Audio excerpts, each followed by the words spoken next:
పాకిస్తాన్ అంటే మనకు ముందుగా గుర్తొచ్చేది ఒక ఇస్లామిక్ దేశం అనే విషయం. అక్కడి చట్టాలు, సాంప్రదాయాలు, జీవన విధానం అన్నీ కూడా ఇస్లాం మతాన్ని ఆధారంగా చేసుకొని సాగుతాయి. ఇస్లాం అనేది కేవలం ప్రార్థనలకే పరిమితం కాదు, ఇది ఒక పూర్తి జీవన విధానం అని అక్కడి ప్రజలు నమ్ముతారు. అందుకే పాకిస్తాన్లో షరియా చట్టాలకు చాలా ప్రాధాన్యం ఉంటుంది. చిన్న తప్పు చేసిన సామాన్యుడికి చట్టం వెంటనే పనిచేస్తుంది. కానీ అదే చట్టాలు దేశాన్ని నడిపించే ప్రధానిపై ఎందుకు పనిచేయడం లేదు? మత నియమాల పేరుతో ప్రజల జీవితాలను నియంత్రించే ప్రభుత్వం అధికారంలో ఉన్నవారి విషయంలో మాత్రం మౌనంగా ఉండటం ఎందుకు? షరియా చట్టాలు నిజంగా అందరికీ సమానమైతే రాజకీయ నేతలకు ప్రత్యేక వెసులుబాటు ఎలా లభిస్తోంది? ప్రధాని నాయకత్వంలో ఈ ద్వంద్వ వైఖరి పాకిస్తాన్ ప్రజల్లో అసంతృప్తిని పెంచుతోందా? షరియా చట్టాలు నిజంగా అమలవుతున్నాయా, లేక అవి కేవలం చట్ట పుస్తకాలకే పరిమితమయ్యాయా? పాకిస్తాన్ పెళ్లిలో మారుమోగిన బాలీవుడ్ పాటలు. తీవ్ర చర్చనీయాంశంగా నవాజ్ కూతురి వివాహం.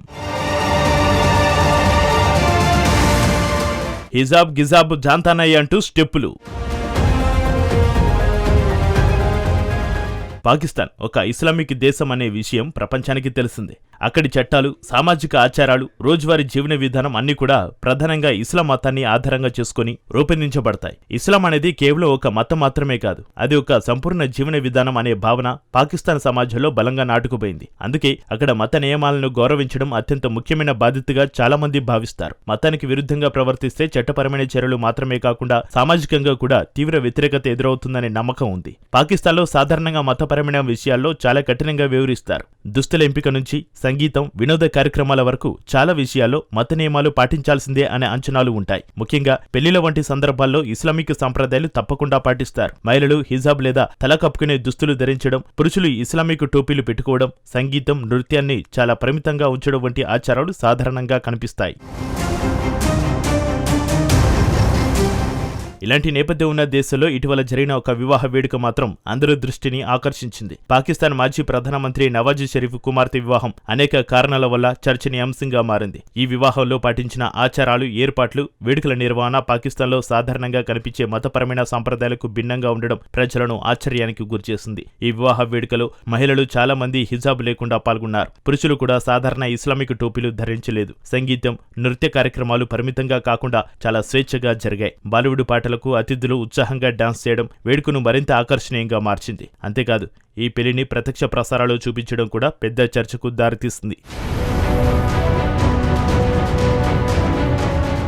ఇంకొక ఆసక్తికరమైన విషయం ఏమిటంటే, ఈ వివాహంలో వధువు ధరించిన దుస్తులు భారతదేశానికి చెందిన ప్రముఖ ఫ్యాషన్ డిజైనర్ రూపొందించారనే వార్త. సాధారణంగా పాకిస్తాన్లోని సాంప్రదాయ వర్గాలు, మతపరమైన సంస్థలు భారత ప్రభావాన్ని తీవ్రంగా విమర్శిస్తుంటాయి. అలాంటి పరిస్థితుల్లో ఒక ప్రముఖ రాజకీయ కుటుంబ భారతీయ ఫ్యాషన్ను స్వీకరించడం అనేక ప్రశ్నలకు దారితీస్తుంది. ఈ విషయంలో ఎలాంటి పెద్ద వ్యతిరేకత కనిపించలేదు. ఇది చాలా మందిని ఆశ్చర్యానికి గురిచేసిన అంశం. సాధారణ ప్రజలు చిన్న విషయాల్లో కూడా మతపరమైన విమర్శలు, ఫత్వాలు ఎదుర్కొంటారు. కానీ ఇక్కడ మాత్రం ఇంత పెద్ద స్థాయిలో సంప్రదాయాలకు భిన్నంగా జరిగినప్పటికీ మత సంస్థల నుంచి తీవ్రమైన స్పందన రాలేదు. దీనికి కారణం ఏమిటనే ప్రశ్న సామాజిక నిపుణులను ఆలోచనలో పడేసింది. ప్రభావవంతమైన రాజకీయ సంపన్న కుటుంబాలకు ఒక విధమైన స్వేచ్ఛ ఉంటుందా అనే సందేహాలు కూడా మొదలయ్యాయి.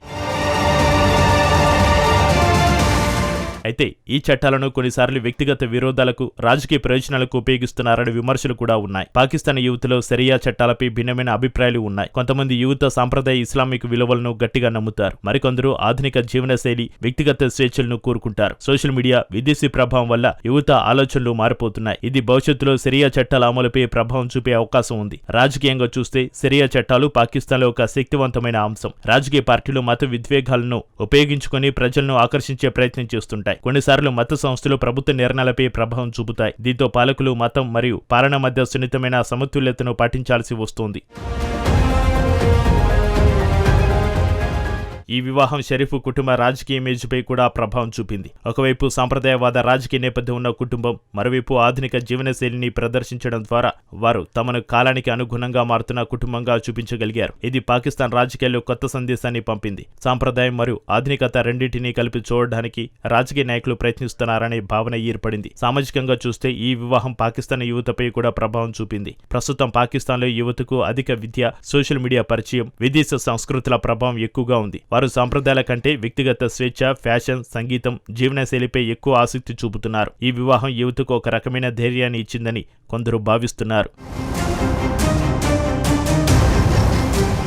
ఇది పాకిస్తాన్లోని సాంప్రదాయ, మత, రాజకీయ వ్యవస్థల మధ్య ఉన్న సున్నితమైన సమతుల్యతను బయటపెట్టింది. ఒకవైపు మత నియమాలు కఠినంగా అమలు అవుతున్నట్టు కనిపించినా మరోవైపు ప్రభావవంతమైన వర్గాలకు కొంత విసులుబాటు లభిస్తుందనే వాస్తవం స్పష్టమైంది. ఈ ద్వంద్వ వైఖరి పాకిస్తాన్ సమాజంలో కొనసాగుతున్న అంతర్గత విభేదాలను చూపిస్తోంది. పాకిస్తాన్లో షరియా చట్టాలు కేవలం చట్టాల రూపంలోనే కాదు, సామాజిక ఆలోచనల రూపంలో కూడా ఉన్నాయి. ఇవి పాకిస్తాన్ సమాజానికి ఒక గుర్తింపుగా మారాయి. కాలానుగుణంగా మారుతున్న ప్రపంచం, యువత ఆలోచనలు, ఆధునికత ప్రభావం వల్ల షరియా చట్టాల అమలు, అర్థం చేసుకునే విధానం మారుతున్న దశలో ఉందని చెప్పవచ్చు. సాంప్రదాయ విలువలు, ఆధునిక అవసరాల మధ్య పాకిస్తాన్ ఇంకా తన ధారని వెతుక్కుంటూనే ఉంది. మొత్తం మీద నవాజ్ షరీఫ్ కుమార్తె వివాహం ఒక సాధారణ కుటుంబ వేడుకగా మాత్రమే చూడలేం. ఇది పాకిస్తాన్లో సాంప్రదాయాలు, మత నియమాలు, ఆధునిక జీవనశైలి, రాజకీయ ప్రభావం, యువత ఆలోచనలన్నీ ఒక చోట కలిసిన సంఘటనగా మారింది. ఈ సంఘటన ద్వారా పాకిస్తాన్ సమాజం ఎటు వెళ్తుంది, సాంప్రదాయాలు ఎంతవరకు నిలబడతాయి, ఆధునికత ఎంత వేగంగా ప్రశ్నిస్తుంది అనే ప్రశ్నలకు ఒక ప్రతిబింబం కనిపిస్తుంది. ఇది భవిష్యత్తులో పాకిస్తాన్ రాజకీయ, సామాజిక, సాంస్కృతిక మార్పులకు సూచనగా నిలుస్తుందని చెప్పవచ్చు.